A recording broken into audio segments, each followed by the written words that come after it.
ಬಿಸಿ ಬಿಸಿಯಾದ ಕಡಲೆಬೇಳೆ ಮತ್ತು ಗೋಧಿ ಕಡಿ ಹಾಕಿದ ಕಿಚಡಿ. ಎಸ್, ಫಸ್ಟ್ ನೀವು ಕಿಚಡಿ ಅಂತ ಹೇಳಿದಾಗ ನಾನು ಖಾರ ಕಿಚಡಿಯ ಅಂತ ಅದು ಅದರದ ಹೆಸರು ಕೂಡ ಕಿಚಡಿ. ಇದು ನಮ್ಮದು ದೇವಸ್ಥಾನದ ನೈವೇದ್ಯಕ್ಕೆ ಮಾಡ್ತಾರೆ ಇದು.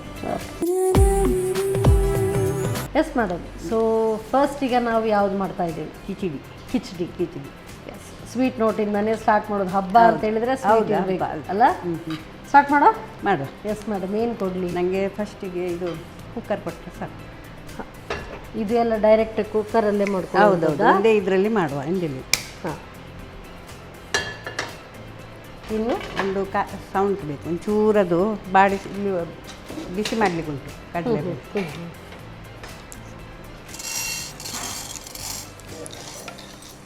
ಇದು ಎಷ್ಟೊತ್ತು ಹುರಿಬೇಕು ಇದನ್ನು? ಹೆಚ್ಚು ಕೆಂಪೇನು ಮಾಡೋದು ಬೇಡ, ಸ್ವಲ್ಪ ಪರಿಮಳ ಬಂದರೆ ಆಯಿತು. ಕಡಲೆಬೇಳೆ ಮಾತ್ರ, ಗೋಧಿ ಕಡಿ ಹಾಕ್ಲಿಕ್ಕಿಲ್ಲ. ಅದೊಂದು ಪರಿಮಳ ಬರಲಿಕ್ಕೆ ಹಾಗೆ. ಈ ರೀತಿ ಹುರ್ಕೊಂಡ್ರೆ ಅದು ಒಂದು ಪರಿಮಳ ಬೇರೆ ಬರ್ತದಲ್ಲ ಹಾಗೆ. ಸೊ ನಿಮ್ಮ ಕೊಂಕಣಿಸಲ್ಲಿ ನಾಗರ ಪಂಚಮಿಗೆಲ್ಲ ಏನೆಲ್ಲ ಮಾಡ್ತೀರಿ, ಹೇಗೆ? ನಮಗೆ ಅಂದರೆ ಆ ದಿವಸ ನಾವು ಮೆಣಸು ಹುರಿಲಿಕ್ಕಿಲ್ಲ. ಅದು ಬೇಕಾದರೆ ಮುಂಚಿನ ದಿನವೇ ಪತ್ರೊಡೆ ಮಾಡ್ತೇವೆ. ಮಧ್ಯಾಹ್ನ ಊಟಕ್ಕೆ ಪತ್ರೊಡೆ. ಮತ್ತು ಆ್ಯಕ್ಚುಲಿ ನಾವು ತೊಗರಿಬೇಳೆ ದಾಳಿಕಾಯಿ ಹೇಳ್ತೇವಲ್ಲ, ಅದು ಮಾಡೋದು. ಆ ದಿನ ಮಾಡಲಿಕ್ಕಿಲ್ಲ. ಅದರದ್ದು ಪತ್ರೊಡೆ ಗಶಿ ಎಂದು ಮಾಡ್ತೇವೆ. ಇದು ಮಾಡಿ ಸಾಕಿದ್ದು ಆಯಿತಾ, ಅಷ್ಟೇ. ತೆಗೆಯೋದಲ್ಲ, ಅದಕ್ಕೆ ಹಾಕೋದು. ಇದನ್ನು ಹಾಕೋದು ಗೋಧಿ ಕಡಿ ಒಂಚೂರು. ಅದೆಷ್ಟು ಸಮ ಪ್ರಮಾಣವ ಎರಡು ಕೂಡ? ಸಮ ಪ್ರಮಾಣ. ನೋಡಿ, ಸರಿ ಪರಿಮಳ ಬಂತು. ಹಾಗೆ ಇನ್ನು ನೀರು ಹಾಕೋದು ಇದಕ್ಕೆ. ಹಾಕ್ಲಾ? ಹಾಂ, ಸಾಕು.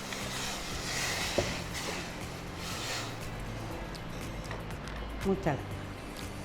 ಫಸ್ಟ್ ಅದನ್ನು ಬೇಯಿಸ್ಕೊಳ್ಳೋದಾ? ಅದರಲ್ಲೇ ಬೇಯಿಸೋದಕ್ಕೆ. ಸಾಧಾರಣ ಎಷ್ಟು ವಿಸಿಲ್ ಬರಬೇಕಾಗುತ್ತೆ? ಒಂದು 5 ವಿಸಿಲಾದರೂ ಬರಬೇಕು. ಅಂದರೆ 2 ವಿಸಿಲ್ಲ ಏನು, ಹೇಗೆ? ನನಗೆ ಟೈಮ್ ವಿಸಿಲ್ ಲೆಕ್ಕ ಇಲ್ಲ ನನಗೆ. ಅಂದರೆ ಒಂದೊಂದು ಕುಕ್ಕರ್ ಒಂದೊಂದು ರೀತಿ. ನಾನು ಈಗ 2 ವಿಸಿಲ್ ಎಂದು ಹೇಳಿದರೆ ಅದು ಕುಕ್ಕರ್ ಸರಿ ಇಲ್ಲದಿದ್ದರೆ, ಇದು ಕುಕ್ಕರ್ ಟೈಟ್ ಉಂಟು ಇದು. ಹಾಗಾಗಿ ಒಂದು 2 ವಿಸಿಲಲ್ಲಿ 2 ವಿಸಿಲಲ್ಲಿ ಬೇಯುತ್ತೆ. ಅದೇ ನಮಗೆ ಅಂದರೆ ಯೂಸ್ ಮಾಡ್ತಾ ಇದ್ದದ್ದು ಕುಕ್ಕರ್ಸ್ ಎಲ್ಲ ಸ್ವಲ್ಪ ರಬ್ಬರ್ ಲೂಸ್ ಇರ್ತದಲ್ಲ, ಆಗ ನನಗೆ ವಿಸಿಲ್ ಲೆಕ್ಕ ತೆಗಿಲಿಕ್ಕೆ ಆಗೋದಿಲ್ಲ, ಬೇಯುವುದಿಲ್ಲ ಅದು. ಹಾಗೆ ಗಶಿಯಿಂದ ಹೇಳಿದ್ರೆ ಬೇರೆಗೇನಿಲ್ಲ, ತೆಂಗಿನಕಾಯಿ ಮೆಣಸು ಎಲ್ಲ ಹುಳಿ ಎಲ್ಲ ಹಾಕಿ ಪತ್ರೊಡೆ ಗಶಿ ಇದು ಅರಿಯುವುದದು, ನೈಸಾಗಿ ಅರಿಯುವುದು. ತೆಗಿಲಿಕ್ಕೆ ಆಗುವಾಗ ಮೆಂತೆ ಹುರಿದು ಹಾಕೋದಕ್ಕೆ. ಅದು ಕುದಿ ಬರಿಸಿ ಸಾಸಿವೆ ಮತ್ತು ಒಗ್ಗರಣೆ ಸೊಪ್ಪು ಹಾಕಿ. ಅದು ಬರೀ ಇದು ಈ ನಾಗರ ಪಂಚಮಿ ಟೈಮಲ್ಲಿ ಮಾಡುವಂಥದ್ದು, ಈ ಮಳೆಗಾಲದಲ್ಲಿ ಹೆಚ್ಚಾಗಿ ಮಾಡುವಂಥ? ಅಲ್ಲ, ಮಳೆಗಾಲದಲ್ಲಿ ಮಾಡ್ತೇವೆ. ಆದರೆ ಎಂತ ಗೊತ್ತುಂಟ, ಈ ನಾಗರ ಪಂಚಮಿ ದಿವಸ ವಿಶೇಷ ಇದು ಲೆಕ್ಕ ಎಂತ ಗೊತ್ತುಂಟ, ಸಾಸಿವೆ ಕೂಡ ಇದಾಗಬಾರ್ದಂತೆ. ಒಗ್ಗರಣೆ ಹಾಕ್ಲಿಕ್ಕಿಲ್ಲ. ಇದು ದಾಳಿಕಾಯಿ ಮಾಡಿದ್ರೆ ಒಗ್ಗರಣೆ ಹಾಕಬೇಕು. ಗಶಿಗೆ ಅಂಥದ್ದೇನಿಲ್ಲ. ಗಶಿಗೆ ಇದು ಮಾಡಿ ಹಾಕಿದರೆ ಆಯಿತು. ಮೆಂತೆ ಹುರಿದು ಅರ್ದ್ರೆ ಆಯಿತು. ಅದು ಕುದಿ ಬರುವಾಗ ಈ ಪತ್ರೊಡೆ ಅದರಲ್ಲಿ ಹಾಕಿಟ್ರೆ ಒಂದು ಟೇಸ್ಟ್ ಬೇರೆಯೇ ಬರ್ತದೆ. ಹಾಗೆ ಈಗ ಅರಿಶಿನ ಎಲೆದು ಅಡ್ಡೆ ಮಾಡ್ತಾರೆ. ಅರಿಶಿನ ಎಲೆದು ಅಂದರೆ ಈಗ ಕೆಲವರು ಅಕ್ಕಿ ತಿನ್ನೋದಿಲ್ಲದಿದ್ದರೆ, ಈಗ ಶುಕ್ರವಾರವಾಗಿದ್ದು ಬರೋದು, ಕೆಲವರು ಅಕ್ಕಿದು ತಿನ್ನೋದಿಲ್ಲ, ಗೋಧಿ ಹಿಟ್ಟು ಹಾಕಿ ಮಾಡ್ತಾರೆ.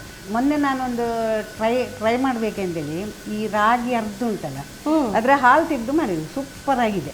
ಅದೇ ಮಾಡೋ ಅರಿಶಿನ ಎಲೆಯಲ್ಲಿ ರಾಗಿ ಅರ್ದು ಅದರ ಹಾಲು ತೆಗೆಯೋದು. ಹಾಲು ತೆಗೆದು ಅದರ ಮೇಲಿನ ಸ್ವಲ್ಪ ನೀರು ಬಸಿದ್ರೆ ಸ್ವಲ್ಪ ದಪ್ಪ ಬರ್ತದಲ್ಲ, ಅದಕ್ಕೆ ಒಂಚೂರು ತೆಂಗಿನಕಾಯಿ ಮತ್ತು ಬೆಲ್ಲ ಹಾಕಿ ಅದು ಹಾಕಿದ್ದೆ. ನಾನೊಂದು ಮೊನ್ನೆ ಟ್ರಯಲ್ ಮಾಡಿದ್ದು, ನೋಡೋಕೆ ಭಾರಿ ಒಳ್ಳೆಯದಾಗಿದೆ. ನಾನಂದರೆ ಮಳೆಗಾಲ ಬೇಸಿಗೆಗಾಲದಲ್ಲಿ ಹಪ್ಪಳ ಸಂಡಿಗೆ ಮಾಡ್ತೇನೆ. ಹಾಗೆ ಮೊನ್ನೆ ನಾನು ಈ ಥರ ಸೇಲ್ ಮಾಡುವಂಥದ್ದು ಕೂಡ ಸೇಲ್ ಮಾಡ್ತೇನೆ ನಾನು. ಅದೇ ಈಗ ಕೂಡ ಫೋನ್ ಬರ್ತಾ ಉಂಟಾ ಅಂತೇಳಿ. ಹಾಗೆ ಮೊನ್ನೆ ಅಲ್ಲಿ ಬ್ಯಾಂಗ್ಳೂರಿನಿಂದ ಒಬ್ಬರು ನನ್ನ ಮಾವನ ಮಗಳು ನನಗೆ ಫೋನ್ ಮಾಡಿದರು ನಿನ್ನೆ, ಉಂಟಾ ಅಕ್ಕ ಅಂತೇಳಿ. ನಾನು ಹೇಳಿದೆ ಇಲ್ಲ ಈ ಸಲ ಅಂತೇಳಿ. ನಾನು ಹೇಳಿದೆ ಇನ್ನೆಂತ ಗೊತ್ತುಂಟ, ಅವರಿಗೆ ಆರ್ಡ್ರ್ ತಗೊಂಡು ಮಾಡೋದು ಅಷ್ಟೇ. ಈ ಸಲ ಹಾಗೆ ಆಗೋದು, ಅವರ ಆರ್ಡ್ರ್ ತಗೊಳ್ತಾನೆ ಮಾಡಿಕೊಡ್ತೇನೆ. ಹೆಚ್ಚಿಗಿದ್ದವರಿಗೆ ಸುರುವಿಗೆ ಆರ್ಡ್ರ್ ಕೊಡಬೇಕು. ಒಬ್ಬಳೇ ಮಾಡೋದು ನಾನು, ಇದು ಟೈಮ್ ಪಾಸಿಗೋಸ್ಕರ ನಾನು ಒಬ್ಬಳೇ ಮಾಡೋದು. ಹಾಗೆ ಮೊನ್ನೆ ರಾಗಿ ಅರ್ಧ ಹಾಕಿದೆ ಸೇಮಿಗೆ ಮಾಡುವ ಎಂದೇಳಿ. ಅಷ್ಟೊತ್ತಿಗೆ ಏನಾಯ್ತು ಅಂದರೆ ಮಳೆ ಶುರುವಾಯಿತು. ಎಂತ ಮಾಡೋದು ಇಷ್ಟು ಹಿಟ್ಟನ್ನು? ಹಾಗೆ ಒಂದು ಐಡಿಯಾ ತಗೊಂಡೆ. ಒಂದು ಇದು ಮಾಡಿದ್ದೆ, ಮಣ್ಣಿ ಮಾಡಿದ್ದೆ ಸ್ವಲ್ಪ ತೆಗೆದು, ಮತ್ತು ಸ್ವಲ್ಪ ತೆಗೆದು ದೋಸೆ ಮಾಡಿದ್ದೆ. ಇದೊಂದು ನೋಡುವ ಅಂದರೆ ಟ್ರಯಲ್ ಮಾಡಿದ್ದೆ, ಭಾರಿ ಒಳ್ಳೆಯದಾಗಿದೆ. ಸೊ 3 ವಿಸಲ್ ಆಯಿತು. ಸೊ ಇನ್ನು ಬರೀ ಅದು ಸ್ಟೀಮ್ ಬಿಡಬೇಕು. ಅದರ ನಂತರ ಸ್ಟೀಮ್ ಬಿಟ್ಟಿದೆ, ತೆಗೆದಲ್ಲ. ಈ ಕಡೆ ಪರ್ಫೆಕ್ಟ್. ಗ್ಯಾಸ್ ಆನ್ ಮಾಡಿ, ಗ್ಯಾಸ್ ಆನ್ ಮಾಡ್ಕೊಳ್ಳೋದು ಮತ್ತೆ. ಹೌದು.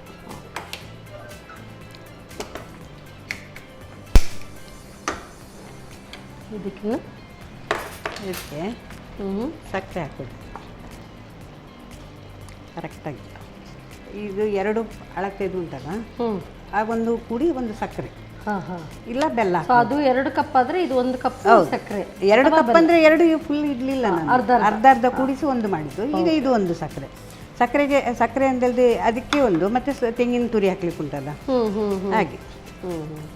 ಇದು ಬೆಲ್ಲ ಕೂಡ ಮಾಡಿ ಹಾಕ್ತಾರೆ. ಬೆಲ್ಲದಲ್ಲಿ ಕೂಡ ಕಿಚಡಿ ಮಾಡ್ತಾರೆ. ಬೆಲ್ಲದು ಉತ್ತಮನ ಹೇಗೆ? ಎಲ್ಲ 2 ಅಂತ ರೀತಿ. ಅಂದರೆ ಸಕ್ಕರೆ ತಿನ್ಲಿಕ್ಕಿಲ್ಲದವರಿಗೆ ಸ್ವಲ್ಪ ಬೆಲ್ಲದು ಓಕೆ ಹೇಳ್ತಾರೆ. ಸೊ ಇದು ಹೇಗೆ ಅಂದರೆ ಗಟ್ಟಿ ಮುದ್ದೆ ಥರ ಬರಬೇಕು? ಅಲ್ಲ, ಇದು ಸಕ್ಕರೆ ಅದರಲ್ಲಿ ಪಾಕ ಆಗಬೇಕು. ಗಟ್ಟಿ ಮುದ್ದೆ ಅಂತೇಳಿ ಆಗೋದು ಬೇಡ. ಈಗ ಸಕ್ಕರೆ ಹಾಕಿದ್ದೇನೆ ಅಷ್ಟೇ ಅಲ್ಲ. ಈ ಸಕ್ಕರೆ ನೋಡಿ ಈಗ ನೀರಾಯಿತು, ಸಕ್ಕರೆ ಪಾಕ ಆಗಬೇಕು. ಇದರ ಒಟ್ಟಿಗೆ ಪಾಕ ಆಗಬೇಕು. ಸರಿ, ಪಾಕಕ್ಕೆ ಬಂದ ಮೇಲೆ ತೆಂಗಿನ ತುರಿ. ಸೊ ಇದು ಪಾಕ ಬಂತಲ್ಲ ಮೇಡಮ್? ಅದೇ ಪಾಕ ಬಂತು, ಒಳ್ಳೆ ಪಾಕ ಬಂದಿದೆ. ಪಾಕ ಬಂದು ಮುದ್ದೆ ಆಯ್ತು ಈಗ. ಸೊ ಇನ್ನು ತೆಂಗಿನ ತುರಿ. ಇದನ್ನ ಪ್ರಸಾದದ ರೀತಿಯಲ್ಲಿ ಕೊಡ್ಲಿಕ್ಕೆ ದೇವಸ್ಥಾನದಲ್ಲಿ ಇದು 1 ತಿಂಗಳು ಮಾಡ್ತಾರೆ ಪ್ರಸಾದವೇ. ಅಂದರೆ ಈಗ ಎಲ್ಲ ದೇವಸ್ಥಾನಗಳಲ್ಲಿ ಪ್ರಸಾದ ರೂಪಿಯಾಗಿ ಅದು ಧನುರ್ಮಾಸದಲ್ಲಿ, ಬಾಕಿ ಟೈಮ್ನಲ್ಲಿ ಇದು ಮಾಡೋದಿಲ್ಲ, ಯೂಸ್ ಮಾಡೋದಿಲ್ಲ. ಇದು ನೋಡಿ ಕಲರ್ ಎಷ್ಟು ಚಂದ ಬಂತು ಸಕ್ಕರೆ ಹಾಕಿದ್ರಿಂದ. ದೇವಸ್ಥಾನದಲ್ಲಿ ಕಿಚಡಿ ದೋಸೆ ಅಂತೇಳಿ ಉಂಟು. ದೋಸೆ ಕೂಡ ಮಾಡ್ತಾರೆ ಇದರೊಟ್ಟಿಗೆ. ಕಿಚಡಿ ದೋಸೆ ಅಂದರೆ ಸಣ್ಣ ಸಣ್ಣದು ದೇವರಿಗೆ ನೈವೇದ್ಯ ಮಾಡ್ಲಿಕ್ಕೆ ಉಂಟು. ಅದನ್ನು ಪ್ರಸಾದ ರೂಪಿಯಾಗಿ ಹಾಗೆ ಕಾವಲಿಯಲ್ಲಿ ಕಾಯಿಸ್ಕೊಳ್ಳುವುದು. ಇದನ್ನಲ್ಲ, ದೋಸೆ ಹಿಟ್ಟು ಬೇರೆ, ದೋಸೆ ಇದು ಮಾಡೋದಲ್ಲಪ್ಪ. ಇದು ಹಾಗೆ ಒಂದು ಪಾತ್ರೆಯಲ್ಲಿ ಹಾಕಿರ್ತಾರೆ. ಮತ್ತೆ ಈ ದೋಸೆದು ಹಿಟ್ಟು ಇದು ಮಾಡಿ, ಅದು ಕೂಡ ದೋಸೆ ಅಂದರೆ ಅಕ್ಕಿ ಹಾಕಿದಲ್ಲ, ಉದ್ದಿನ ಬೇಳೆ ಮತ್ತು ಹೆಸರು ಬೇಳೆ ಅಥವಾ ಉದ್ದಿನ ಬೇಳೆ ಮತ್ತು ಕಡಲೆಬೇಳೆ, ಹಾಗೆ ತೊಗರಿ ಬೇಳೆ ಹಾಕುದಿಲ್ಲ. ಆಯ್ತಾ? ಈಗ ಅಲ್ಲ, ನನಗೆ ಒಂದು ಬಾಣಲೆ ಬೇಕು. ಇದು ಇದು ಗೋಡಂಬಿ ಮತ್ತು ಹುರಿಲಿಕ್ಕೆ. ಇದಕ್ಕೆ ಏನು ಸ್ವಲ್ಪ ಹಾಕಿ ಸ್ವಲ್ಪ. ಇದಾಯಿತು. ಸೊ KC ಅವರ ಶುದ್ಧ ಹಸುವಿನ ತುಪ್ಪ. ಸೊ ನೀವು ಒಗ್ಗರಣೆಗೂ ಒಳ್ಳೆಯದು, ಹಾಗೆ ಸೇವಿಸ್ಕೊಳ್ಬೋದು. ಬೆಳಿಗ್ಗೆ ಆ್ಯಕ್ಚುಲಿ ತುಪ್ಪ ಸೇವಿಸಿದರೆ ಒಳ್ಳೆಯದು ಅಂತ ಹೇಳ್ತಾರೆ, ಬಿಸಿ ನೀರಿಗೆ ಹಾಕಿ. ಅದು ಕೂಡ ಚೆನ್ನಾಗಿರುತ್ತೆ. ಸಾಕಾ? ಒಂಚೂರು ಹಾಕಿ.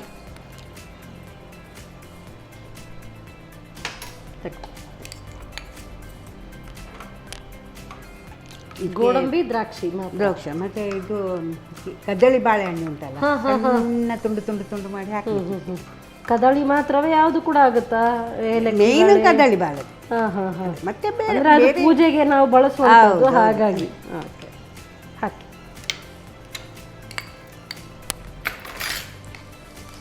ಹಾಕ್ಲಾ?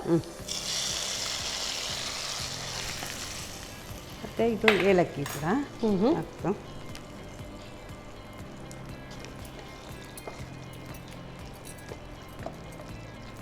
ರೆಡಿನಾ? ರೆಡಿ. ಡೈರೆಕ್ಟ್ ಸರ್ವ್ ಮಾಡ್ಕೊಳ್ಳೋಣ.